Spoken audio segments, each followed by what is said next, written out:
DNA's podcast series, Let's Talk About Kidneys, provides education dedicated to exploring the journey of those living with chronic kidney disease.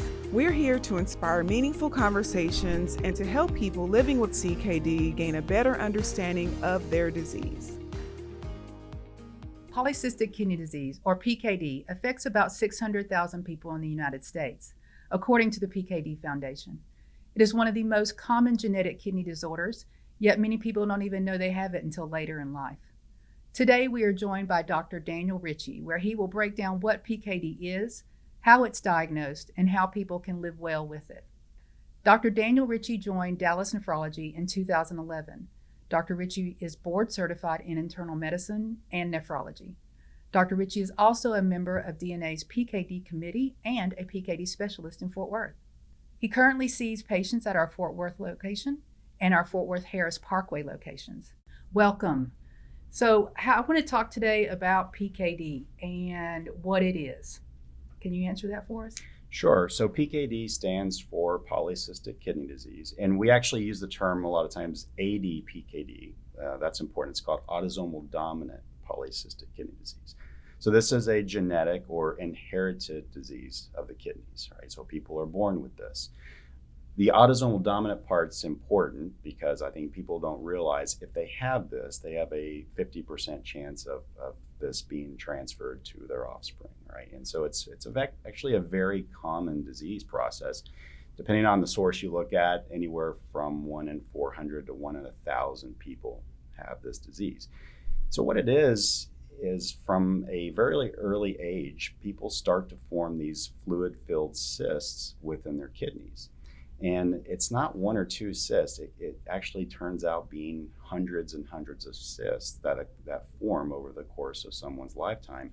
And essentially, over time, these start to crowd out normal kidney tissue, and your kidney function starts to drop probably about midlife. And then as time goes on, people can progress to kidney failure. Are there multiple types of PKD? I know you mentioned a couple. Yeah, there are. So the way we characterize PKD first is whether or not it's autosomal dominant or autosomal recessive. And the vast majority of cases are autosomal dominant. So that's what we spend most of our time talking to patients about, and very rare to find the autosomal recessive form. But within autosomal dominant polycystic kidney disease, there's 2 subtypes. There's mutations in 2 major proteins. One is called polycystin 1. The other is called polycystin 2. And the reason we differentiate between those 2 is because the clinical course is different with each one. So, for example, polycystin 1, which is about 85% of the mutations, these patients tend to progress to kidney failure a little bit earlier in life. So, for example, someone with a polycystin 1 mutation may end up requiring dialysis in their 50s or 60s, whereas someone with a polycystin 2 mutation, which is less prevalent, they sometimes can make it into their 80s and beyond without progressing to total kidney failure. Mm-hmm. So it's actually very important that we are able to figure out which type of mutation these patients have. Interesting. Can someone have PKD and not know it? In fact, most people find out by accident. So PKD is a very silent disease, especially early in life.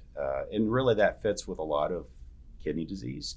You don't know it unless you look for it. And so when we find PKD patients, assuming they don't have a clear family history where we are specifically looking in this patient because mom or dad has the disease, a lot of times we find them by accident because they show up early in life with high blood pressure, maybe some blood in the urine, or they get some sort of scan, whether it's a sonogram, CT scan, some sort of scan for any other reason. And they say, oh, by the way, you have a lot of cysts in your kidneys, right? Mm-hmm. So that's a very common scenario where we end up finding these types of patients.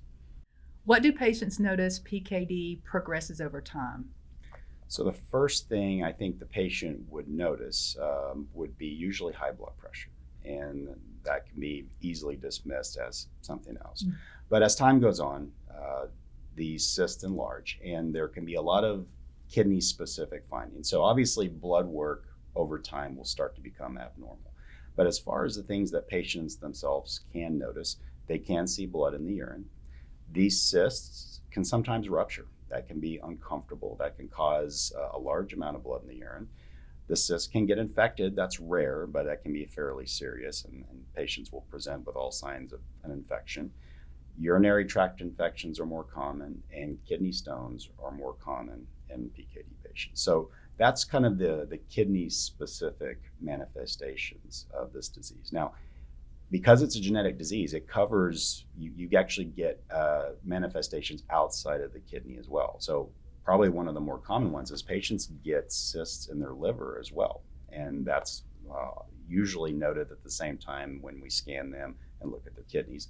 Those cysts in the liver don't usually cause disease in the liver, but sometimes they can cause some discomfort as well. There can rarely be heart and brain manifestations. So in the heart, we have these valves in our heart, and that helps blood move forward through the different chambers. With our PKD population, those valves can sometimes get a little bit leaky. And so it's important that we monitor heart function and do heart specific imaging on our patients.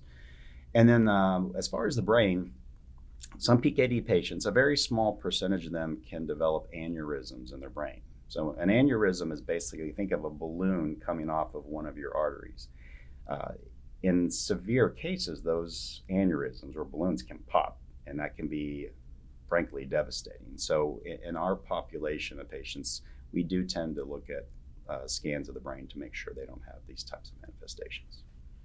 How is PKD diagnosed, and should family members be treated or tested as well?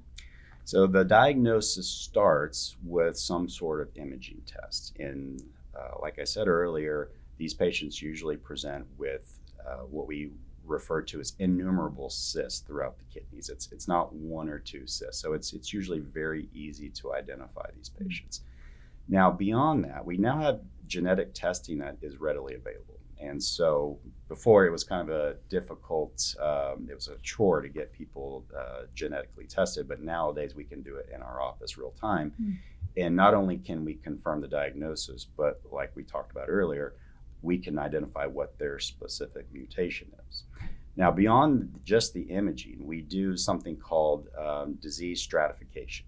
And so we can kind of figure out how severe of a disease someone has based on both their genetics and based on what their imaging looks like.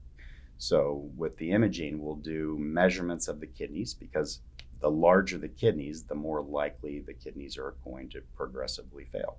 And so we can measure the size, and that gives us at least some degree of prognosis on how the kidneys are going to do over time. Is there a cure for PKD? There is not currently a cure for PKD. So all of our therapies right now are really focused on slowing down the progression of the disease. And that happens through multiple different pathways. Can lifestyle changes make a difference in PKD, and are there medications that we use for it?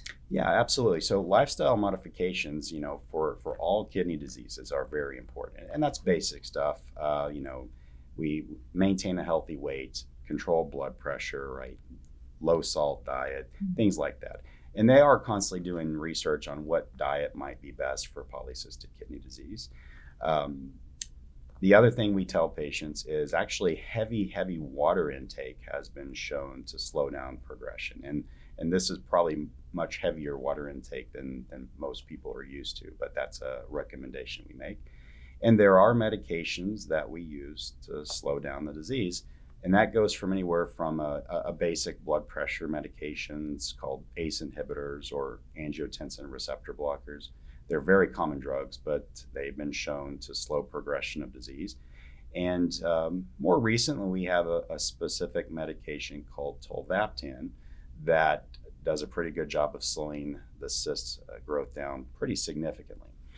Not everybody is a candidate for that drug. And that's why when we talked earlier about the risk stratification, we try to pick the patients who are at highest risk of progressing so that we can get those patients on treatment sooner rather than later. And there are studies ongoing right now with new medications for this disease process. So I think people need to stay tuned. What advice would you give a patient that's newly diagnosed? The first and most important thing is you need to see a nephrologist, a kidney specialist, but more importantly than that, you need to see a kidney specialist who is specialized, for lack of a better term, with polycystic kidney disease, because there are a lot of nuances to the diagnosis and then subsequent treatment, right? So you can actually go on the Polycystic Kidney Disease Foundation, and throughout the country there are centers of excellence for polycystic kidney disease. So you can find out where is the best place to go for you to get diagnosed and get appropriately treated. And DNA is a Centers of Excellence. That is correct, yes. Thank you, Dr. Ritchie, for your participation today and for informing our patients and their families the understanding of polycystic kidney disease. We always love having you on here. Thank you.